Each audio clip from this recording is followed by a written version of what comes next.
En otros asuntos, al instalarse la Comisión de Rendición de Cuentas y Vigilancia de la Auditoría Superior de la Ciudad de México, los legisladores señalaron que el objetivo es mantener informada a la ciudadanía sobre el ejercicio de los recursos públicos y fortalecer la lucha contra la corrupción.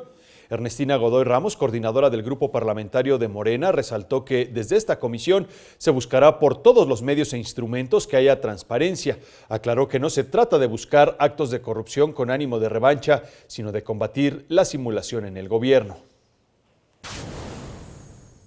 No es que vamos a una actitud de buscar para venganzas políticas. Vamos a hacer que el trabajo de esta comisión y de la auditoría sea un trabajo profesional, sea un trabajo que no deje a ninguna acción impune.